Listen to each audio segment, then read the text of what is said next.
Ouça a partir de agora uma mensagem da Palavra de Deus pregada na primeira Igreja Evangélica Assembleia de Deus de Ipanema, Minas Gerais. Pastor Presidente Jander Magalhães de Castro. Acesse nosso site www.adeipanema.com.br. Caso queira receber as mensagens semanalmente, envie uma mensagem para o WhatsApp 33 98436 0898, que iremos cadastrar seu número para receber gratuitamente as mensagens da semana. Realização: Igreja Evangélica Assembleia de Deus de Ipanema.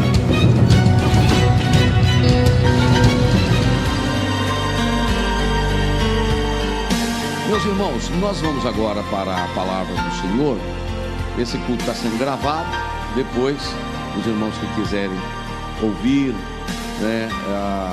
o irmão Marcos sempre disponibiliza aí na nossa rádio, e também a mensagem é gravada no WhatsApp e MP3 também para escutar no rádio. Mas hoje de manhã, quando eu me despertei, levantei, eu estava ouvindo comecei a ouvir, não deu para ouvir. O pastor Josué Brandão, ele ia pregar numa mensagem no YouTube de um evento muito grande aqui no Brasil, e na hora que ele foi ler, antes dele ler o texto, ele fez um comentário sobre Neemias, assim, só falou o nome de Neemias, e saltou no meu coração esta palavra: não posso descer porque estou fazendo uma grande obra.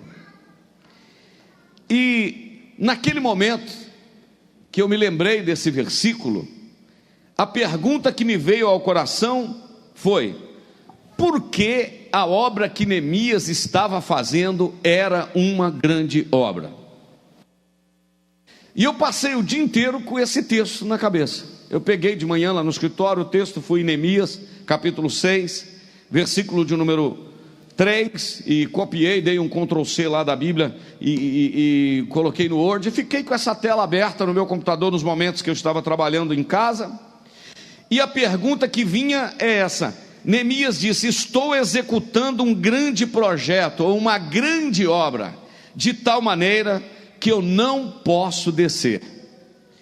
A pergunta que pairou na minha alma foi: por que a obra que Neemias estava fazendo era uma grande obra? E eu anotei aqui o seguinte: esta obra era uma grande obra por causa da dimensão, por causa do tamanho, do número, ou o comprimento do muro, ou por causa do material que estava sendo usado. Por que esta obra era uma obra importante? Esta obra era uma obra importante por causa da sua beleza. Esta obra era uma obra importante por causa do material que estava sendo usado. São algumas perguntas que podem surgir, mas eu gostaria de dizer para os irmãos mais um pouquinho, daqui um pouco, dizer a importância dessa obra, por que ela era uma obra importante, e Neemias disse que não poderia descer. Mas antes, como nós temos um tempo bem disponível aí, eu quero chamar a atenção dos irmãos para nós nos localizarmos primeiramente na Bíblia, onde é no contexto histórico que nós estamos aqui, nesse texto que nós lemos de Neemias, capítulo de número 6, versículo de número 1 ao versículo de número 4, onde nós lemos. Eu quero convidar os irmãos primeiro para nós nos localizarmos aqui nesse texto, no contexto histórico aqui. Para tal, vamos puxar a nossa memória aqui. Eu gasto uns 5 minutos, um pouquinho mais, para explicar o contexto histórico, para ficar mais fácil de nós entendermos o que está acontecendo aqui. Vamos começar por Salomão. Salomão constrói o templo maravilhoso, e a glória de Deus manifesta, a glória de Deus desce. Só que com a morte de Salomão, nós sabemos que aconteceu uma ruptura no governo, porque o seu filho, Reoboão, ele dividiu o reino, ou o reino dividiu na sua época, na sua gestão, no seu governo. O reino de Israel, que na época de Davi, na época de Salomão, estava compacto, estava organizado, estava funcionando bem, riqueza, glória, tudo estava funcionando tão bem, as 12 tribos estavam tudo dentro de uma organização, o governo, tudo funcionando muito bem, como eu acabei de dizer. Só que quando Salomão morre, o reino divide. Quando o reino dividiu, 10 tribos ficaram para o norte e 2 tribos ficaram para o sul. As 10 tribos do norte, elas tiveram como capital em Samaria, e as tribos do sul tiveram como capital Jerusalém. Agora o reino dividido, o reino do norte e o reino do sul, passaram muitos reis no reino do norte, reis terríveis como Acabe, homens que viraram as costas para Deus, homens que construíram altares a deuses estranhos. E aquele povo que adorava o Deus verdadeiro, agora estão adorando deuses estranhos, a ponto de terem 450 profetas, 400 profetas e mais 450 profetas na época, adorando a Baal e a deuses estranhos, virando as costas para o Deus de Israel. E quando chega aproximadamente no ano 720 antes de Cristo, acontece o cativeiro do norte, e o povo é levado para a Síria, e aquilo foi uma tragédia muito grande, porque o rei da Síria trouxe gente lá da Síria e misturou com o povo de Israel para casar com o povo, com os israelitas, e com isso então formou-se um outro povo que veio a se chamar o povo samaritano. E havia uma mistura, houve uma mesclagem, houve uma mistura de israelita com assírios, e aí criou-se então os samaritanos no reino do norte, e foi uma tragédia aquilo. Nunca mais eles voltaram para as suas tribos, para o seu país de origem. Mas o reino do sul, ao invés de pegar a lição, ao invés de tomar o exemplo do reino do norte, eu preciso desse tempinho para vocês entenderem isso. Ao invés de tomar o exemplo do reino do norte e obedecer ao Senhor, o que eles fizeram? O reino do sul também virou as costas para o Senhor, Judá e Benjamim. O reino do sul, ele tinha uma vantagem, porque no sul, a capital em Jerusalém, estava o templo, e como o templo estava lá, eles tinham algumas garantias, porque a arca do concerto estava lá, as peças sagradas estavam lá, o templo era o lugar que Deus se manifestava. Mas eles viraram as costas para o Senhor. Reis terríveis também passaram, mas reis bons passaram também por lá, como o rei Ezequias, que foi um rei muito bom, Josias. Mas a certa altura, quando chega aproximadamente o ano 605, 608 antes de Cristo, o Senhor começa a levantar profetas para chamar a atenção da nação. Por exemplo, quando Abacuque aparece no cenário da história, Abacuque ele está clamando a Deus, porque ele está tendo uma premonição do que vai acontecer. Ele está sentindo que Deus vai tratar com o reino do sul também. Obrigado. Se puder botar o pedestal, eu desacostumei de pregar com o microfone na mão, mas a gente vai falando aqui, não tem problema. Olha para cá. Então, o que acontece? Esse reino do sul, olha só aqui para mim, esse reino do sul, o Abacuque agora, ele está tendo uma premonição. Deus está mostrando a ele do que ele vai fazer. E quando Deus mostra para ele o que ele vai fazer, Abacuque brada aquela palavra que é maravilhosa, quando ele diz assim: ouvi, Senhor, a tua palavra e temi. E ele clama ao Senhor dizendo: Senhor, aviva a tua obra outra vez. Porque Abacuque, já está funcionando aqui, Marcos?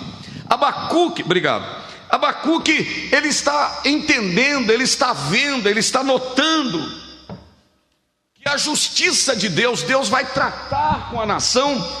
E ele então, ele faz um clamor ao Senhor, ele diz assim: Senhor, tem misericórdia, aviva a tua obra outra vez. E ele tem a voz de Deus, ele tem a voz do Senhor, dizendo que vai tratar, e que o rigor vai acontecer. Mas lá no meio de todo aquele rigor, Abacuque dá um brado dizendo: ainda que a figueira não floresça, ainda que não haja fruto na vide, ainda que o fruto da oliveira minta, ainda que não haja vaca nos currais, ainda que não as ovelhas sejam dispersas, ele diz: todavia eu me alegrarei no Senhor e exultarei no Deus da minha salvação. Porque havia uma esperança que pairava no coração deste homem, o profeta Abacuque. Mas daí a pouco, irmãos, Deus levanta outros profetas para chamar a atenção da nação. E esse outro profeta que o Senhor levanta é o profeta Jeremias. Jeremias, o profeta das lágrimas. Jeremias está ouvindo a voz de Deus e dizendo: olha, eu vou tratar com essa nação do Reino do Sul. Eu queria já saltar logo e chegar em Neemias, mas eu acho que é bom essa introdução aqui. Está interessante isso aqui ou não, irmão? Ou quer que já pula logo e já vai no Neemias? O profeta Jeremias, ele começa a mostrar, ele começa a dizer: olha, gente, vocês se convertem, vocês se arrependem, porque Deus vai tratar com essa nação. E Jeremias sente uma aflição tão grande na sua alma, que no capítulo de número 8, os últimos versículos, ele disse assim: passou a cega, acabou o verão e nós não fomos sarados. Jeremias disse assim: olha, porventura não há médico em Gileade, porventura não há bálsamo em Gileade para curar a ferida do meu povo. E no capítulo de número 9, para mim, Jeremias faz uma das declarações mais fortes da Bíblia. Ele diz: se a minha cabeça transformasse em água, os meus olhos transformassem em 2 cachoeiras, para me chorar a sorte dessa nação todo dia, pelo que está para acontecer com eles. E Deus está chamando a nação ao arrependimento, mas eles viram as costas para Deus, eles estão virando as costas para o Senhor. E os profetas falsos levantavam e combatiam contra Jeremias e dizia: que negócio de cativeiro, o cativeiro vai ser 2 anos só, não tem negócio de muito tempo de cativeiro não. E Jeremias brada e diz: olha, o cativeiro serão 70 anos de cativeiro. E no meio desse amaranhado todo, Babilônia agora invade Jerusalém no ano 605 e leva 10.000 dos nobres de Jerusalém, descendentes de rei, da linha real. Desses nobres que vão para a Babilônia, desses nobres vai Daniel, Misael, Ananias e Azarias. Eles vão para a Babilônia junto com 10.000 outros nobres. Alguns anos depois, 8 anos depois aproximadamente, Nabucodonosor invade Jerusalém outra vez, invade o Reino do Sul e leva mais um grupo, leva um monte de gente. E aí, por fim, no ano 586 a.C., o que acontece? Quando chega o ano 586, o que acontece?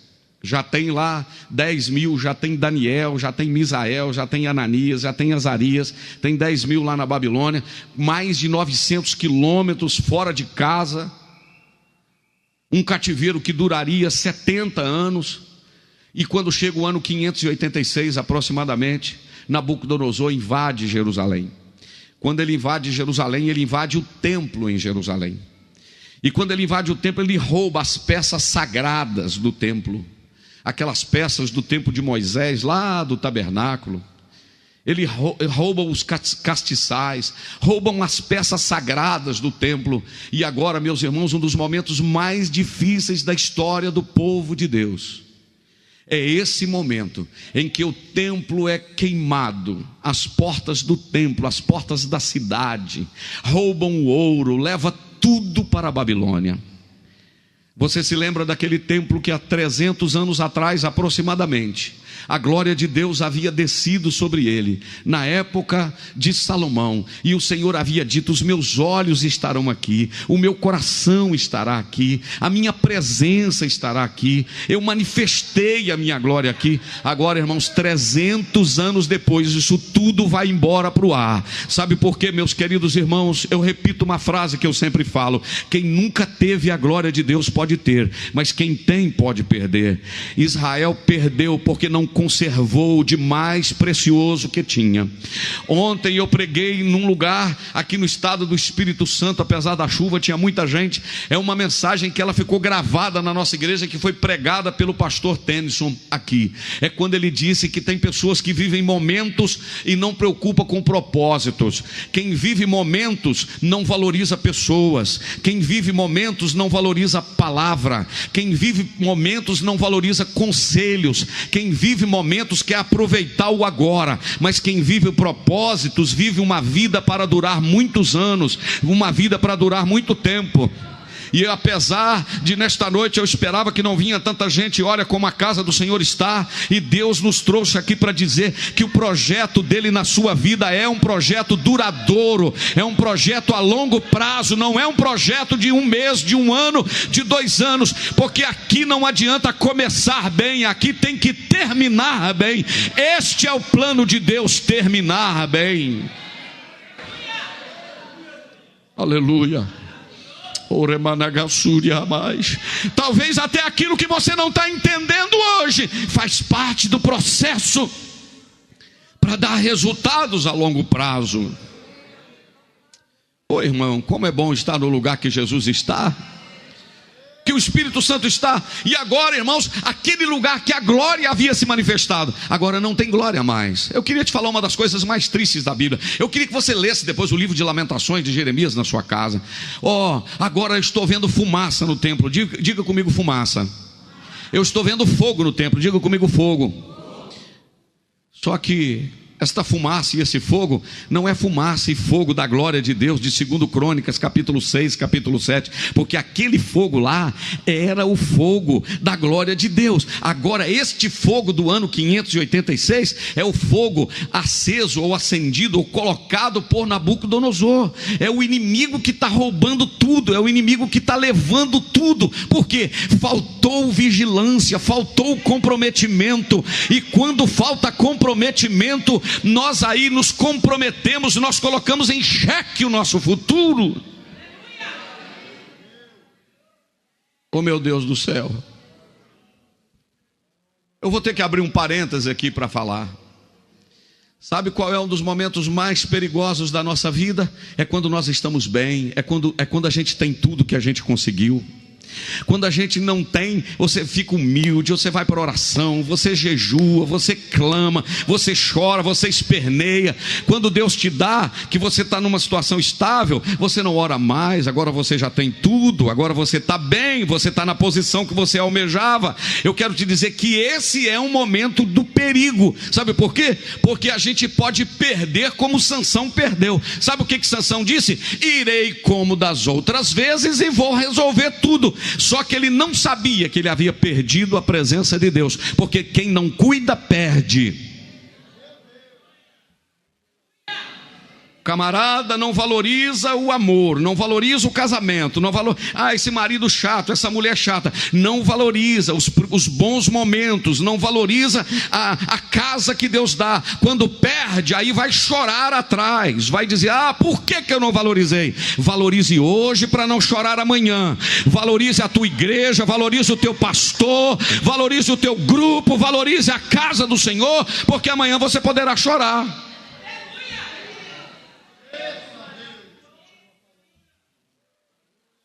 Agora, aí é que eu vou falar um dos textos mais tristes da Bíblia para mim. Quando eu leio, eu choro, eu confesso, que o meu coração corta. Quando Jeremias está assentado do lado de fora da cidade, no monte, segundo José, segundo alguns historiadores, ele está assentado num monte, fora de Jerusalém, e vendo o fogo queimar o templo, fumaça, não da glória, fumaça do inimigo no templo. Aí é onde ele diz, é onde ele fala algumas coisas fantásticas no livro de Lamentações de Jeremias, quando ele disse assim, eu estou olhando para esse templo aqui, mas ele diz assim, eu vou trazer à memória aquilo que me traz esperança, porque senão eu vou morrer. Sabe o que ele diz? Põe a tua boca no pó, talvez ainda haja esperança. Sabe o que ele disse no último capítulo, capítulo 6, lá pelo versículo 15? Ele diz assim, caiu a coroa da nossa cabeça, ai de nós porque pecamos. Irmãos, coroa fala de glória, coroa fala de autoridade, coroa fala de poder, coroa fala de posição elevada, coroa fala de governo. E Jeremias agora está dizendo, caiu a coroa da nossa cabeça. Mas lá no meio das cinzas, Deus fala assim, ô Jeremias, segundo Flávio Joséfo, ele disse que os soldados de Nabucodonosor, irmão Paulo, que vieram da Babilônia, entravam dentro do templo em Jerusalém e davam com a espada no ar e diziam, cadê o Deus de Israel? Só que Deus não se deixa escarnecer. Deus olhava e dizia, quando vencer o tempo que eu vou tratar com esse povo, eu vou restaurar. Mas irmão, por que precisa tratar para restaurar? Por que não evitar? Sim ou não? Você pega uma pessoa, mostra conselho e diz, irmão, vai dar desse jeito lá na frente. Vai acontecer assim, assim, assim, lá na frente, porque você está visionando, já está tendo, você já está com o resultado lá na frente. Mas a pessoa diz, não, aí tem que pagar o preço, tem que caminhar os 70 anos fora, tem que pendurar as harpas no salgueiro, tem que chorar, tem que pagar um preço terrível. É melhor evitar, irmãos, é melhor evitar.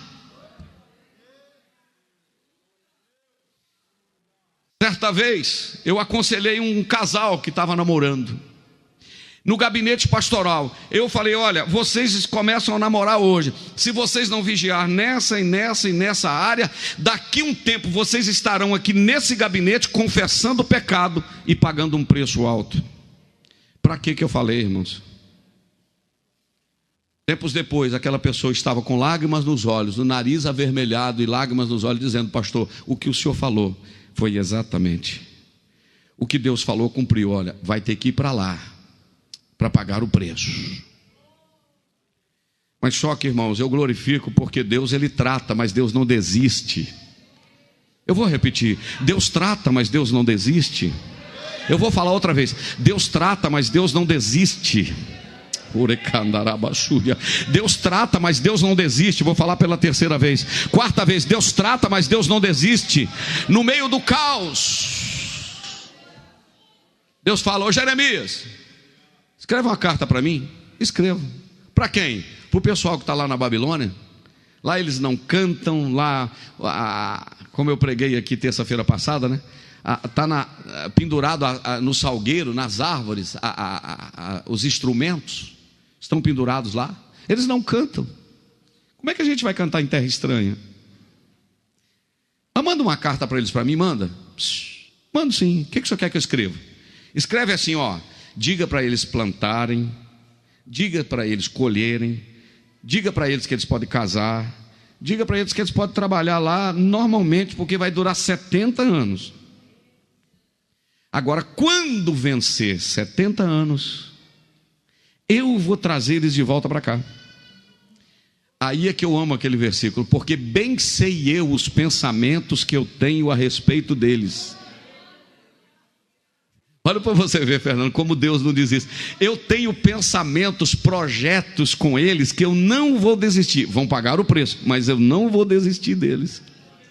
Agora, irmãos, eu prego, defendo a tese e vou até o final, enquanto eu puder pregar, defendendo a tese que Deus é um Deus de investimento a longo prazo.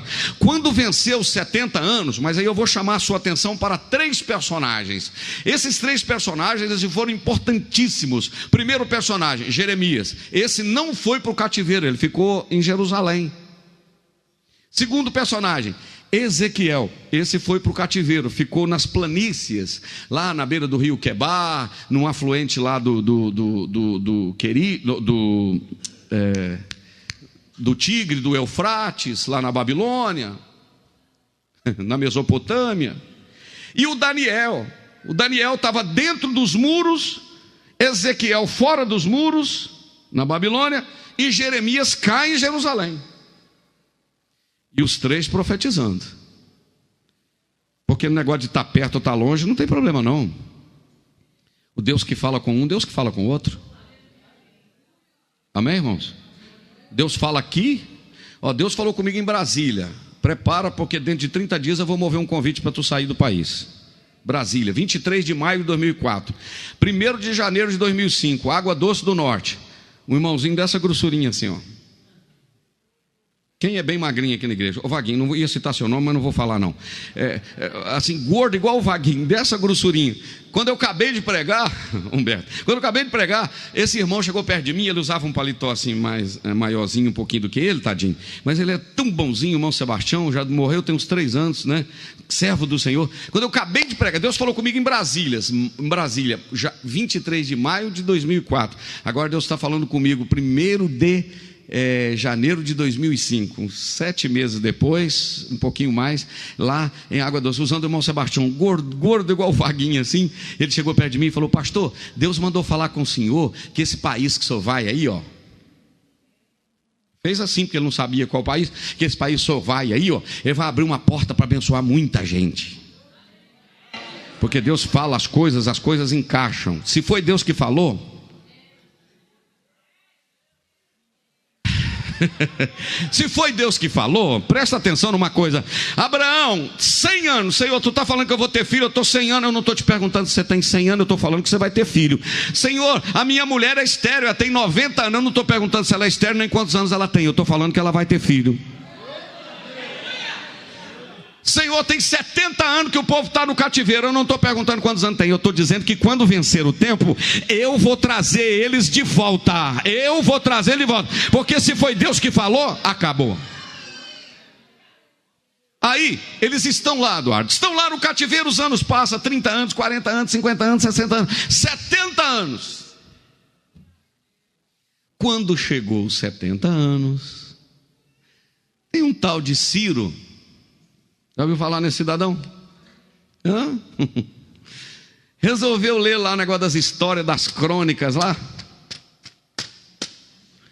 e viu que o povo ia ficar lá no cativeiro 70 anos. Aí o Ciro falou: opa, está na hora desse povo voltar. O Ciro não era crente não. Mas tem um negócio, 150 anos antes de Ciro nascer, Deus já tinha usado Isaías para dizer: Ciro, meu servo, a quem eu tomo pela mão direita, ele vai cumprir a minha vontade. Você já parou para pensar um negócio desse, irmão? Que Deus é 150 anos antes do camarada nascer, Deus já tinha falado sobre ele? Alamassuri Camachara. Eu queria falar do Neemias, mas eu estou falando é outra coisa, eu não estou nem aí, eu vou continuar falando aqui. Abra sua Bíblia comigo aí no livro de Isaías, capítulo de número 40 e quanto? Me ajuda aí. 45. Aleluia, glória a Deus. Isaías 45, versículo de número 1. Oh meu Deus do céu. Isaías 45, 1. Assim diz o Senhor ao seu ungido, a Ciro, a quem eu tomo pela mão direita, para abater as nações diante da sua face. Eu soltarei os lombos dos reis para abrir diante dele as portas, e as portas não se fecharão. Eu irei adiante de ti, endireitarei os caminhos tortos, e quebrarei as portas de bronze, e despedaçarei os ferrolhos de bronze. 150 anos antes desse cidadão nascer. Agora, como não está no meu estudo aqui, deixa eu ver se eu acho. Esdras, capítulo de número 1, versículo 1 e 2. Esdras 1, 1 e 2. Glória a Deus. Ou 2 Crônicas 36 também, 22 e 23, porque o 2 Crônicas 26, versículo 22 e 23, é a mesma coisa que está escrita em Esdras, capítulo 1, versículo 1 e 2. Você nunca parou para pensar nisso, né? Então aprendeu hoje, vamos lá? O que está escrito em Esdras capítulo 1? No primeiro ano de Ciro, rei da Pérsia, para que se cumprisse a palavra do Senhor pela boca de Jeremias, despertou o Senhor o espírito de Ciro. Quem que despertou, irmãos? Alguém está conseguindo achar aí Esdras, irmão? Lá no Antigo Testamento? Esdras, Neemias, Ester e Jó. É só você pegar Jó, vira Ester, Neemias, Esdras. Vamos lá? Capítulo 1, versículo 1. No primeiro ano de Ciro, rei da Pérsia, para que se cumprisse a palavra do Senhor por boca de Jeremias, despertou o Senhor o espírito de Ciro, rei da Pérsia, o qual fez passar pregão por todo o seu reino, como também por escrito, dizendo: assim diz Ciro, rei da Pérsia: o Senhor Deus dos céus me deu todos os reinos da terra, e ele me encarregou de edificar uma casa em Jerusalém e em Judá. Camarada não era crente não, filho, mas Deus encarregou ele. Ai, eu estou querendo que você adore a Deus essa noite. Tem muita gente entendendo, tem umas pessoas que não estão entendendo, não estão viajando assim, ó, o pensamentinho está indo longe, mas tem gente ligado, entendendo que 150 anos antes do cidadão nascer, Deus falou que ele era meu servo. 70 anos agora de cativeiro, Deus levanta ele e ele diz assim: o Senhor me encarregou de resolver esse problema. Eu vou falar um negócio, se você crê e ficar alegre, você só dá glória a Deus. Deus não perde o controle da história. Vou repetir: Deus não perde o controle da história. Terceira vez: Deus não perde o controle da história. Deus está me dando uma palavra aqui, como você está me vendo, eu estou te vendo. Aguarda um pouquinho para você ver o resto da história. A história não terminou, ela está sendo escrita. A história não terminou, ela está sendo escrita. Aleluia. Fui eu que derrubei essa flor? E não, né? O que eu pisei foi aqui embaixo, a flor caiu lá em cima. Meu Deus do céu. Uma vez eu estava pregando, derrubei, foi o copo de vidro. Tim, plim, plim, plim. Aí isso aqui que eu fiz, preguei em cima daquilo. Eu falei: sabe por que esse vaso aqui? Sabe por que você não é como essa taça aqui? Porque se quebrar não tem conserto, tu é de barro, Deus vai usar a sua vida, pegar a sua vida, amassar, pegar os cacos e fazer de novo. Aí o pessoal esqueceu do copo e começou a dar glória. Então é o seguinte, não é verdade? Porque Deus faz com a gente igual fez com esse vaso, irmão. Você toma esse pedaço tudo, vai lá e põe no lugar. E Deus está pegando o Ciro para botar o vaso no lugar e as coisas encaixar outra vez. Hoje ele usou o Paulo, mas naquela época ele usou Ciro. Venceu o tempo, 70 anos. 70 anos.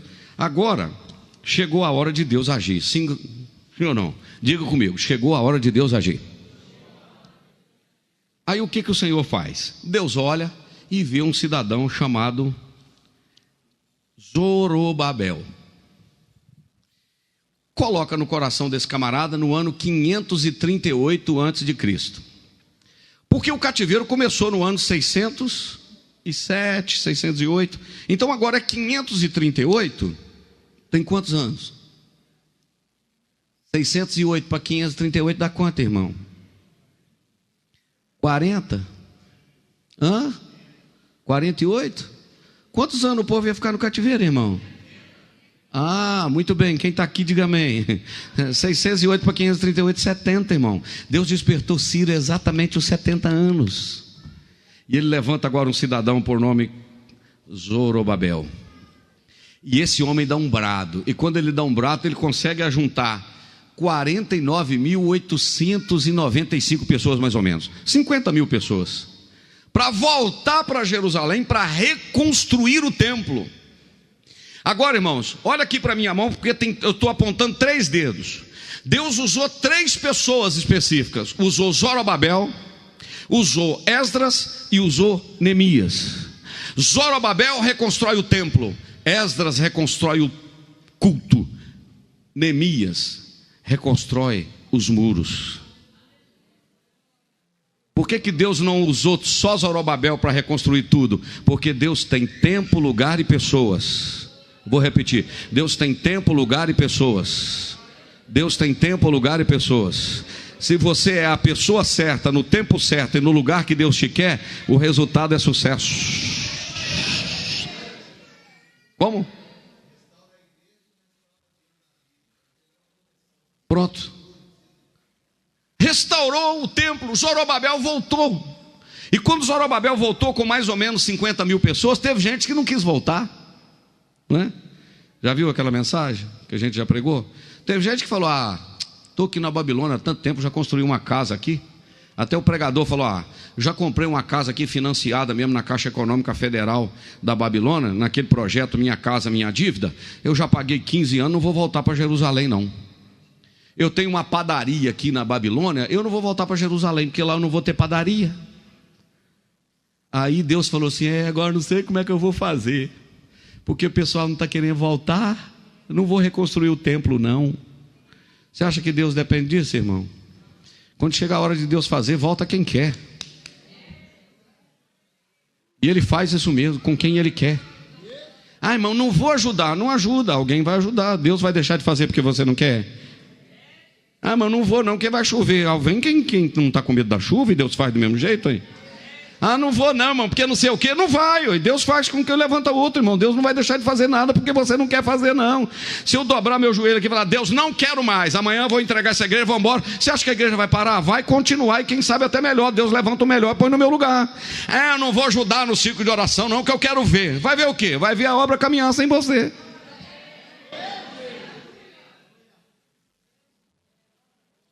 O povo voltou. Agora eu te pergunto: o que é melhor? Voltar para Jerusalém? Não tinha casa, não tinha padaria, não tinha comércio, ou ficar na Babilônia lá com comércio, padaria e casa? Estou ilustrando. O que é melhor? É melhor voltar para Jerusalém, meu filho. Não tem casa, não tem padaria, né? Não tem comércio, não tem bom emprego. Vai voltar, mas está voltando para um lugar onde Deus está restaurando. Está voltando para um lugar onde estará o templo. Está voltando para um lugar onde estará a glória. É melhor estar onde está a glória, é melhor onde está a presença de Deus, do que estar no lugar onde a presença não está. Porque o que faz a diferença não é ter. O que faz a diferença é sentir. Acho que eu estou até meio filosófico. Olha que negócio bonito que eu falei. O negócio não tem a ver com ter, o negócio tem a ver com sentir. Amém, irmão? Olha que negócio bonito. Se você está sentindo, você não precisa nem ter. Não é verdade? Glória a Deus. Oh, maravilha, né?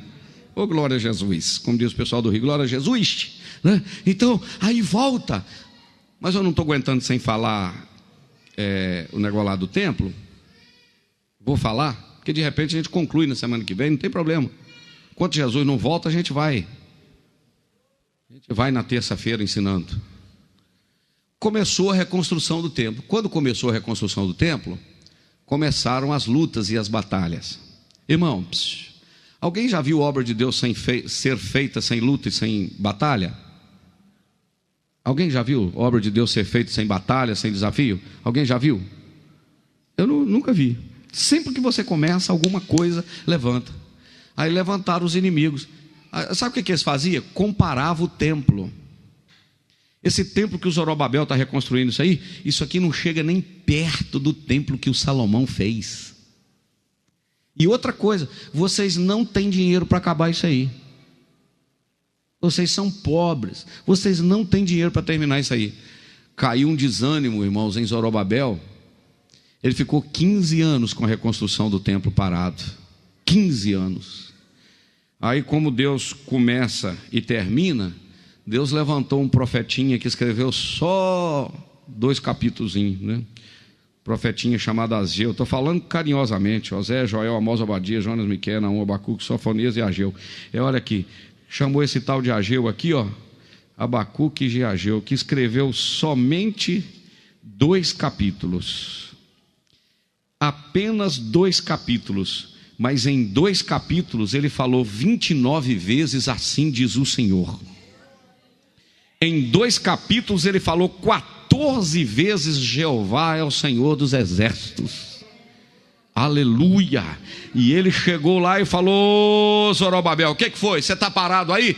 O povo está abusando aqui que o templo é pequenininho. O povo está falando que a gente não tem dinheiro. Sabe o que o Senhor falou através dos lábios do profeta Ageu? Ele disse assim: olha, pode colocar a mão na obra aí, porque eu sou dono do ouro e eu sou dono da prata. Aleluia. E sabe o que ele falou assim? E tem uma coisa também, eles estão falando que esse templo é pequenininho aí, que o do Salomão é que é bonito. A glória dessa segunda casa vai ser maior do que a da primeira. Por quê? Porque naquele segundo templo Jesus entraria lá nele, entendeu? Filho de Deus entraria lá. Que lindo esse negócio aqui, irmão. Dá vontade da glória ou não dá? Então ele colocou a mão na obra e concluiu a obra. Concluiu. Começou em 536, parou em 529 e terminou em 516. Recomeçou e terminou.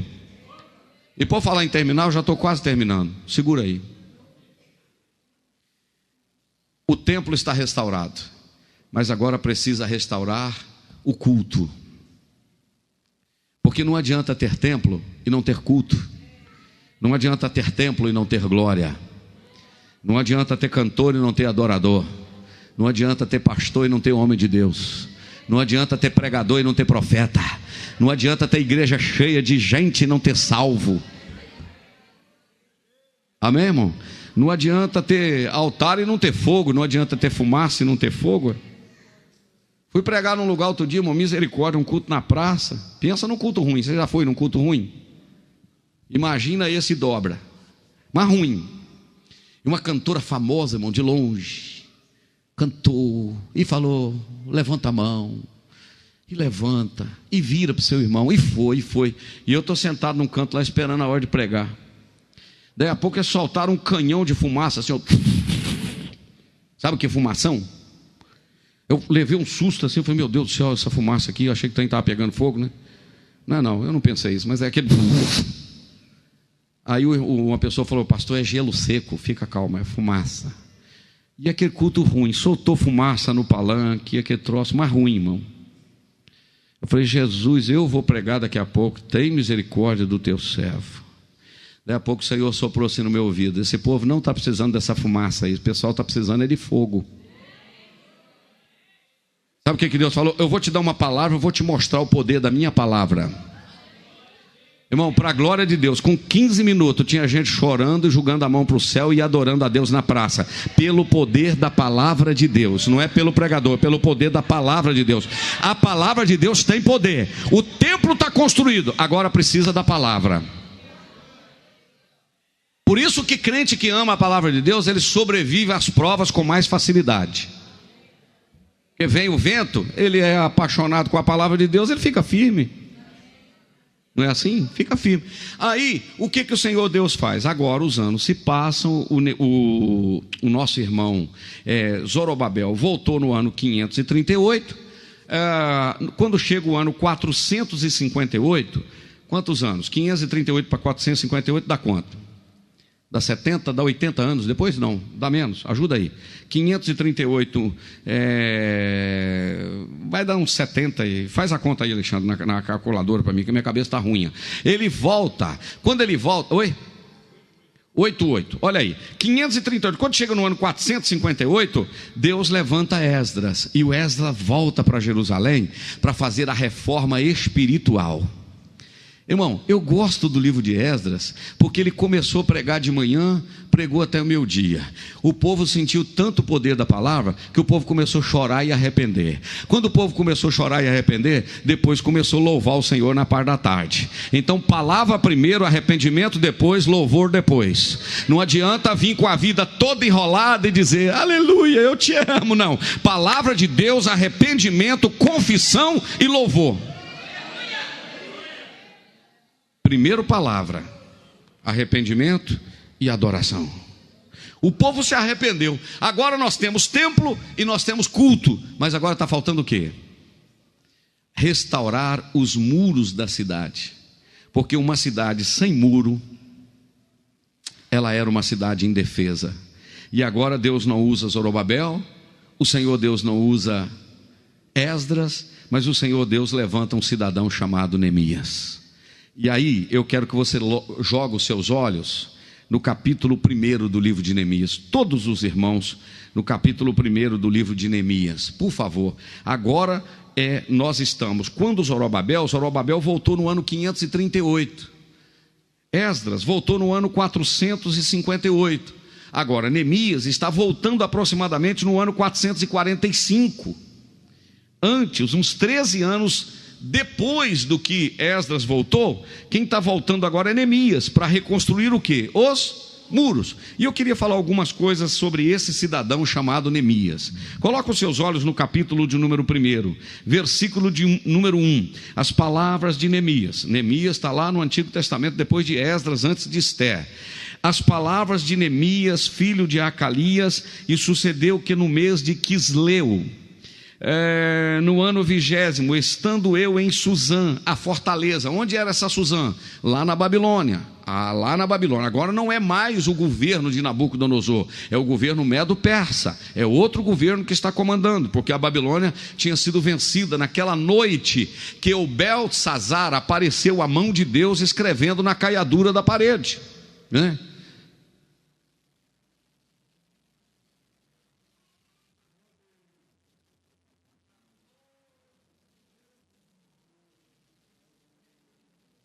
Amém, irmão? Então vamos lá. Aí, o que aconteceu? 450 mais ou menos antes de Cristo. Esse camarada aqui chamado Neemias resolveu perguntar como é que estava o pessoal lá em Jerusalém. Olha o versículo de número 2. E veio Anani, um dos meus irmãos, ele e alguns de Judá. E eu perguntei para eles como os judeus que escaparam e que estavam lá, haviam voltado do cativeiro, como é que eles estavam lá em Jerusalém?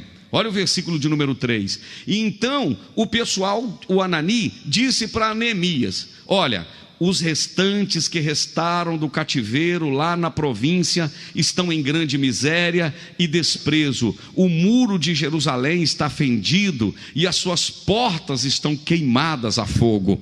Olha aqui para mim, meus irmãos, antes de você ler aí. O Neemias está lá na antiga Babilônia, ele está lá no governo medo-persa agora. Ele mora onde? No palácio. Ele tem uma situação financeira confortável, ele trabalha na presença do rei, ele é copeiro do rei, ele tem ar-condicionado, vidro elétrico e direção hidráulica, ele tem cama cheirosa para dormir, ele tem conforto, mas ele resolveu preocupar com a sua família que estava lá em Jerusalém. E ele perguntou, quando ele perguntou e eles contaram que a sua família, os seus familiares, os seus compatriotas estavam em estado deplorável de pobreza e tristeza, olha o que diz o versículo de número 4. Sucedeu que, ouvindo eu estas palavras, assentei, chorei, lamentei por alguns dias e estive jejuando e orando perante o Deus dos céus. Deixa eu te dizer uma coisa aqui, olha para mim em nome de Jesus. Tem gente que não se comporta dessa forma. Tem gente que quando fica sabendo de alguma coisa relacionada à obra de Deus, ele diz assim: não tenho nada a ver com isso, não é problema meu, não estou nem aí, eu estou confortável, não quero nem saber. O Neemias não, chorou, lamentou, rolou, jejuou, orou. E sabe o que ele falou no seu coração? Eu preciso fazer alguma coisa. Deus está falando aqui. Porque quando a obra, irmãos, de Deus, eu sei disso e eu vou falar porque eu sou profeta aqui esta noite. Em muitos lugares, quando a obra de Deus está passando por crise, você acha gente para criticar e dizer a culpa é de um, a culpa é do outro, mas você não acha Neemias para chorar, você não acha gente para lamentar.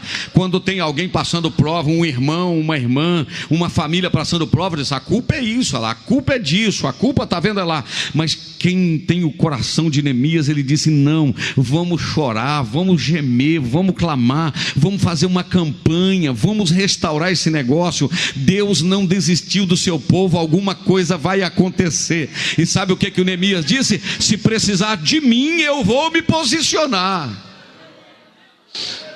Alamassuri Ramacarabachai. Eu já vou terminar, eu não vou continuar falando aqui não, eu não vou continuar falando muito nisso aqui não. Só que tem uma coisa, para a gente vestir essa camisa, a gente tem que abrir mão dos nossos próprios projetos, a gente tem que abrir mão dos nossos próprios planos, porque quem cuida dos seus próprios planos, não preocupa com os planos daquilo que é de Deus. Só que tem um detalhe, quem cuida do que é de Deus, Deus cuida do que é dele. Eu vou cuidar do que é meu, eu vou cuidar dos meus filhos, eu vou cuidar da minha casa, eu não quero nem saber de obra de Deus. E Deus está dizendo, se você descobrisse como é maravilhoso cuidar do que é meu, eu ia cuidar do que é seu. Se você cuida do que é de Deus, Deus cuida do que é seu.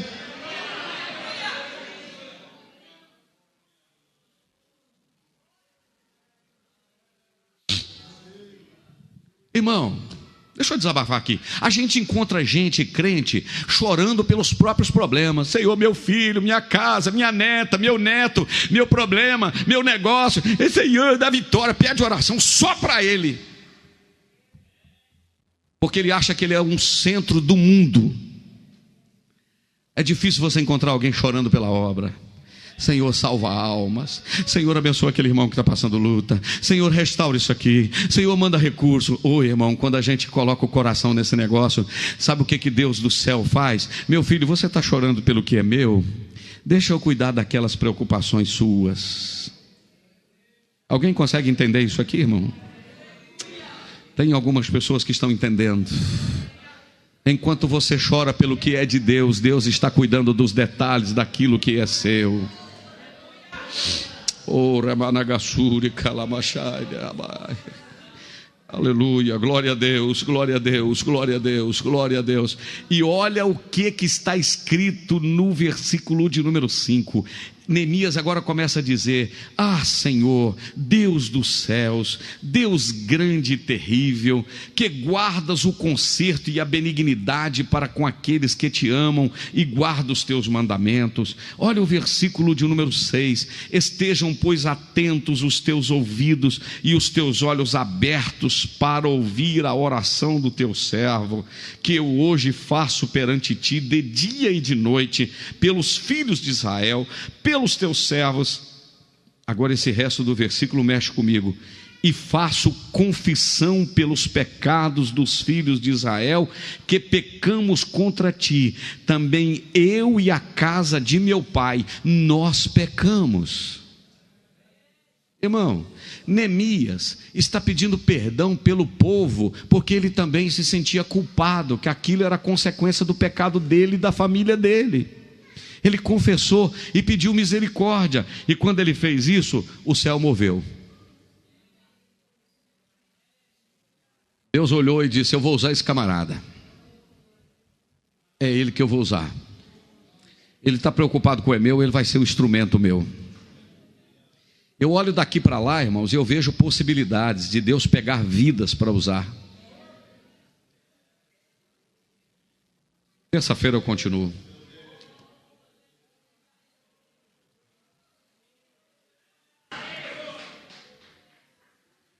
Bendito é o nome do Senhor Jesus. Bendito é o nome de Jesus. Se apaixone pelo que é de Deus. Deus já está apaixonado pelo que é seu. Fica de pé comigo. Obrigado, Senhor, por esses momentos. Obrigado pelos irmãos que conseguiram prestar atenção a esta palavra e receberam esta palavra. Deus, que nós possamos nos posicionarmos como Neemias, porque o Senhor tem o momento certo, o Senhor tem a hora certa, o Senhor tem o caminho certo, o Senhor tem o jeito certo de nos usar no momento certo. Pai, que nós possamos descobrir o lugar e o momento em que o Senhor quer nos usar para a glória do Teu nome. Assim como o Senhor usou Neemias, que o Senhor possa usar a minha vida, a nossa vida, para a glória do Teu nome. Amém. Você ouviu uma mensagem da Palavra de Deus pregada na primeira igreja evangélica Assembleia de Deus de Ipanema, Minas Gerais. Pastor Presidente Jander Magalhães de Castro.